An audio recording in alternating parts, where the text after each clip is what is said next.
ओम शांति। 29 मार्च 2025। आज के बाबा के मीठे अनमोल मधुर महावाक्य हैं। बाबा समझाते, मीठे बच्चे, तुम्हें ज्ञान से अच्छी जागृति आई है। तुम अपने 84 जन्मों को निराकार और साकार बाप को जानते हो। तुम्हारा भटकना बंद हुआ। आज का प्रश्न, ईश्वर की गतमत न्यारी क्यों गाई हुई है? उत्तर, पहला, क्योंकि वे ऐसी मत देते हैं जिससे तुम ब्राह्मण सबसे न्यारे बन जाते हो। तुम सबकी एक मत हो जाती है। दूसरा, ईश्वर ही है जो सबकी सद्गति करते हैं, पुजारी से पूज्य बनाते हैं, इसीलिए उनकी गत मत न्यारी है, जिसे तुम बच्चों के सिवाय कोई समझ नहीं सकता। ओम शांति।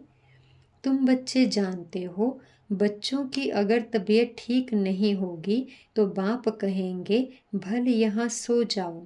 इसमें कोई हर्जा नहीं, क्योंकि सिखिलदे बच्चे हैं, अर्थात 5000 वर्ष बाद फिर से आकर मिले हैं।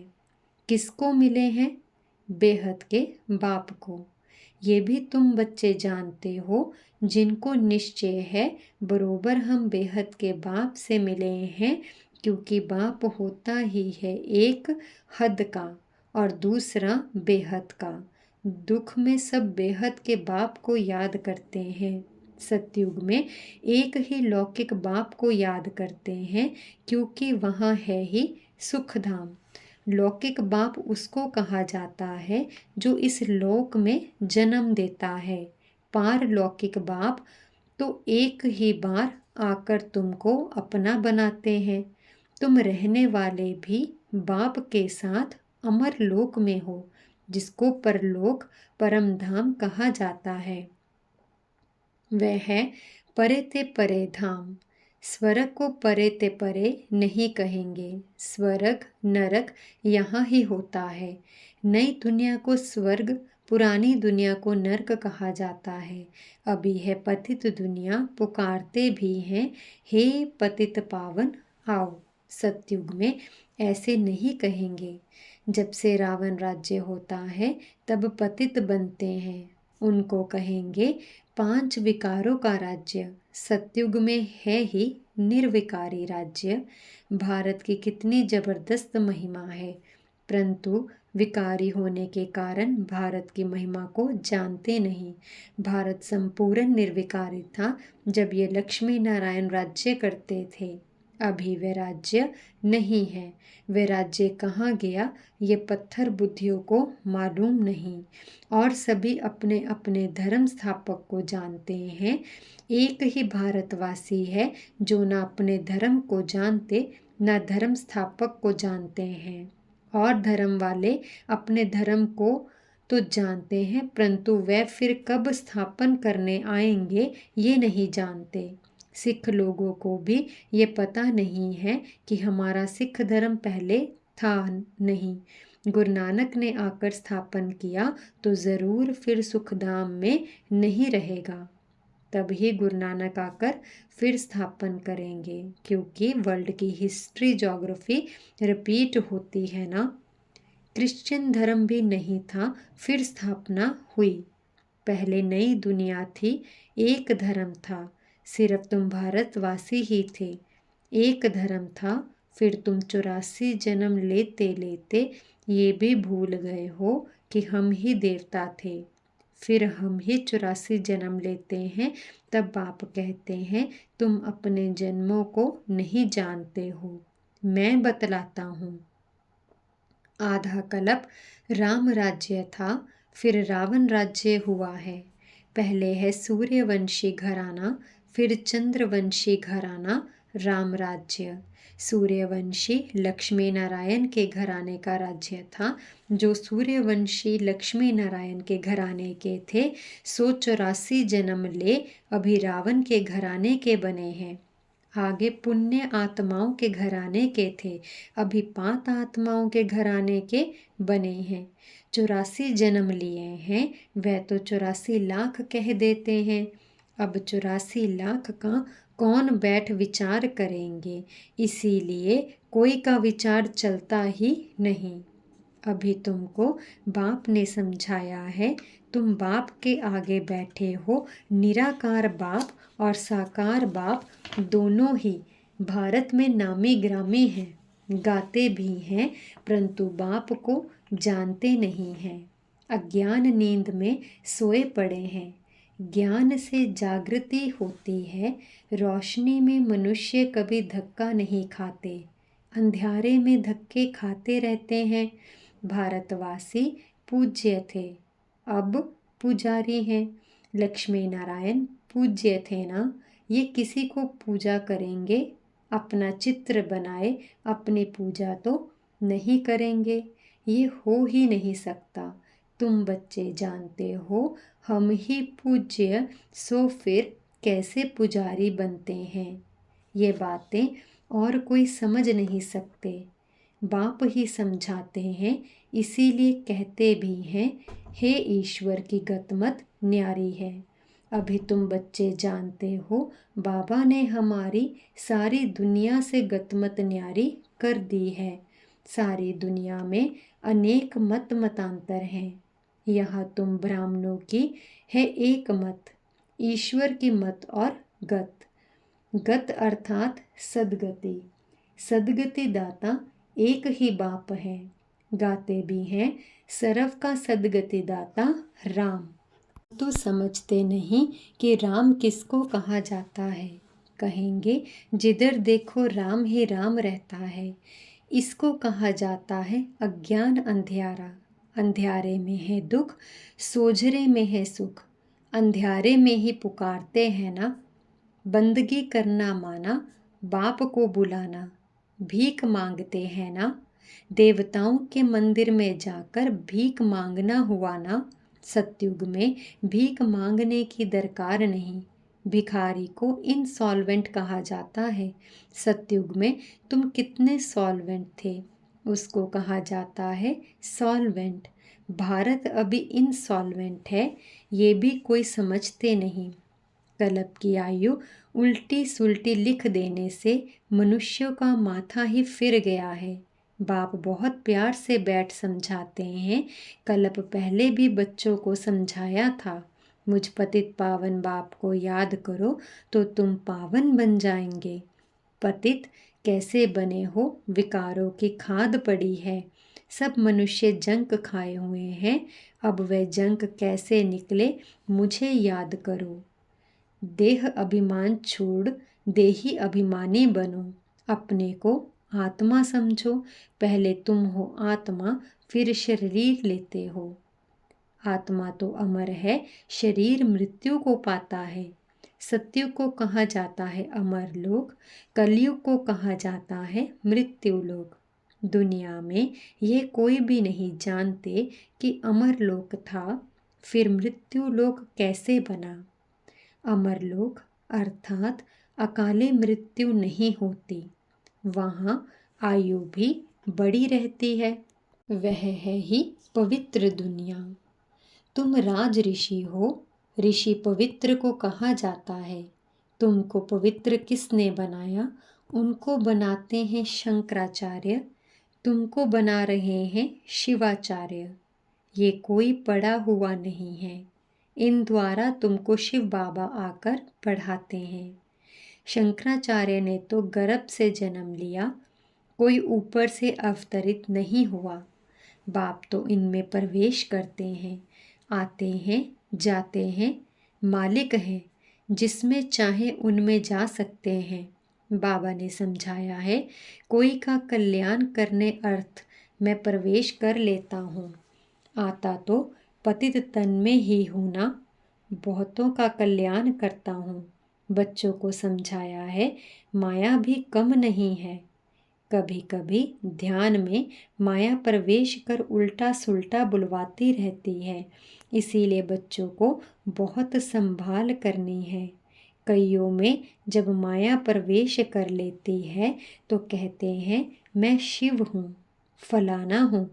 माया बड़ी शैतान है। समझदार बच्चे अच्छी रीति समझ जाएंगे कि ये किसका प्रवेश है। शरीर तो उनका मुकर्रर है, फिर दूसरे का हम सुने ही क्यों? अगर सुनते हो तो बाबा से पूछो ये बात राइट है व नहीं। बाप झट समझा देंगे। कई ब्राह्मणियाँ भी इन बातों को समझ नहीं सकती कि ये क्या है। कोई में तो ऐसी प्रवेशता होती है जो चमाट भी मार देते, गालियाँ भी देने लग पड़ते। अब बाप थोड़ी गाली देंगे। इन बातों को कोई भी बच्चे समझ नहीं सकते। फर्स्ट क्लास बच्चे भी कहाँ कहाँ भूल जाते हैं। सब बातें पूछनी चाहिए, क्योंकि बहुतों में माया प्रवेश कर लेती है। फिर ध्यान में जाकर क्या क्या बोलते रहते हैं, इसमें भी बड़ा संभलना चाहिए। बाप को पूरा समाचार देना चाहिए। फलाने में मम्मा आती है, फलाने में बाबा आते हैं। इन सब बातों को छोड़ बाप का एक ही फरमान है कि माँ में कम याद करो। बाप को और सृष्टि चक्र को याद करो। रचयिता और रचना का सिमरन करने वाले की शक्ल सदैव हर्षित रहेगी। बहुत हैं जिनका सिमरन होता नहीं है। करम बंधन बड़ा भारी है, विवेक कहता है, जबकि बेहद का बाप मिला है। कहते हैं मुझे याद करो, तो फिर क्यों ना हम याद करें। कुछ भी होता है तो बाप से पूछो, बाप समझाएंगे। कर्म भोग तो अभी रहा हुआ है ना। कर्मातीत अवस्था हो जाएगी तो फिर तुम सदैव हर्षित रहेंगे। तब तक कुछ ना कुछ होता है, ये भी जानते हो। मिरुआ मौत मनु का शिकार। विनाश होना है, तुम फरिश्ते बनते हो। बाकी थोड़े दिन इस दुनिया में हो, फिर तुम बच्चों को ये स्थूल वतन भासेगा नहीं। सूक्ष्म वतन और मूल वतन भासेगा। सूक्ष्म वतन वासियों को कहा जाता है फरिश्ते। वे बहुत थोड़ा समय बनते हो, जबकि तुम कर्मातीत अवस्था को पाते हो। सूक्ष्म वतन में हड्डी मांस होता नहीं। हड्डी मांस नहीं तो बाकी क्या रहा। सिर्फ सूक्ष्म शरीर होता है, ऐसे नहीं कि निराकार बन जाते हैं। नहीं, सूक्ष्म आकार रहता है। वहाँ की भाषा मूवी चलती है। आत्मा आवाज़ से परे है, उसको कहा जाता है स्टिल वर्ल्ड। सूक्ष्म आवाज़ होता है, ये है टॉकी, फिर मूवी, फिर है साइलेंस। यहाँ टॉक चलती है, ये ड्रामा का बना बनाया पार्ट है। वहाँ है साइलेंस, वह मूवी, और ये है टॉकी। इन तीन लोकों को भी याद करने वाले कोई विरले होंगे। बाप समझाते हैं, बच्चे सजाओं से छूटने के लिए कम से कम 8 घंटा कर्म योगी बन कर्म करो, 8 घंटा आराम करो और 8 घंटा बाप को याद करो। इसी प्रैक्टिस से तुम पावन बन जाएंगे। नींद करते हो, वह कोई बाप की याद नहीं है। ऐसे भी कोई ना समझे कि बाबा के तो हम बच्चे हैं ना, फिर याद क्या करें। नहीं, बाप तो कहते हैं मुझे वहाँ याद करो। अपने को आत्मा समझ मुझे याद करो। जब तक योग बल से तुम पवित्र ना बनो, तब तक घर में भी तुम जा नहीं सकते। नहीं तो फिर सजाए खाकर जाना होगा। सूक्ष्म वतन, मूल वतन में भी जाना है, फिर आना है स्वर्ग में। बाबा ने समझाया है, आगे चल अखबारों में भी पढ़ेगा, अभी तो बहुत टाइम है। इतनी सारी राजधानी स्थापन होती है। South, north, east, west Bharat का कितना है, अब अखबारों द्वारा ही आवाज़ निकलेगा। बाप कहते हैं मुझे याद करो तो तुम्हारे पाप कट जाएंगे। बुलाते भी हैं, हे पतित पावन लिबरेटर, हमको दुख से छुड़ाओ। बच्चे जानते हैं ड्रामा प्लान अनुसार विनाश भी होना है। इस लड़ाई के बाद फिर शांति ही शांति होगी। सुखधाम हो जाएगा, सारी उथल पाथल हो जाएगी, सतयुग में होता ही है एक धर्म, कलयुग में है अनेक धर्म। ये तो कोई भी समझ ना सके। सबसे पहले आदि सनातन देवी देवता धर्म था। जब सूर्यवंशी थे तो चंद्रवंशी नहीं थे, फिर चंद्रवंशी होते हैं। पीछे ये देवी देवता धर्म प्राय लोप हो जाता है। पीछे फिर और धर्म वाले आते हैं। वह भी जब तक उन्होंने संस्था वृद्धि को पाए तब तक मालूम थोड़ी पड़ता है। अभी तुम बच्चे सृष्टि के आदि मध्य अंत को जानते हो। तुमसे पूछेंगे सीढ़ी में सिर्फ भारतवासियों को क्यों दिखाया है? बोलो, ये खेल है भारत पर। आधा कल्प है उन्हों का पाठ, बाकी द्वापर कलयुग में अन्य सब धर्म आते हैं। गोले में ये सारी नॉलेज है। गोला तो बड़ा फर्स्ट क्लास है। सतयुग त्रेता में है श्रेष्ठाचारी दुनिया, द्वापर कलयुग में है भ्रष्टाचारी दुनिया। अभी तुम संगम पर हो, ये ज्ञान की बातें हैं। ये 4 युगों का चक्र कैसे फिरता है ये किसी को पता नहीं है। सतयुग में इन लक्ष्मी नारायण का राज्य था। उन्हों को भी ये थोड़े पता रहता कि सतयुग के बाद फिर त्रेता होना है, त्रेता के बाद फिर द्वापर कलयुग आना है। यहाँ भी मनुष्य को बिल्कुल पता नहीं है। भल कहते हैं, परंतु कैसे चक्र फिरता है ये कोई नहीं जानते। इसीलिए बाबा ने समझाया है, सारा गीता पर जोर रखो। सच्ची गीता सुनने से स्वर्गवासी बनते हैं। यहाँ शिव बाबा खुद सुनाते हैं, वहाँ मनुष्य पढ़ते हैं। गीता भी सबसे पहले तुम पढ़ते हो। भक्ति में भी पहले पहले तो तुम जाते हो ना। शिव के पुजारी पहले तुम बनते हो। तुमको पहले पहले पूजा करनी होती है अव्यभिचारी एक शिव बाबा की। सोमनाथ मंदिर और किसी की ताकत थोड़ी है बनाने की।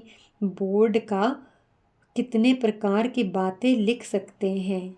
ये भी लिख सकते हैं, भारतवासी सच्ची गीता सुनने से सचखंड के मालिक बनते हैं।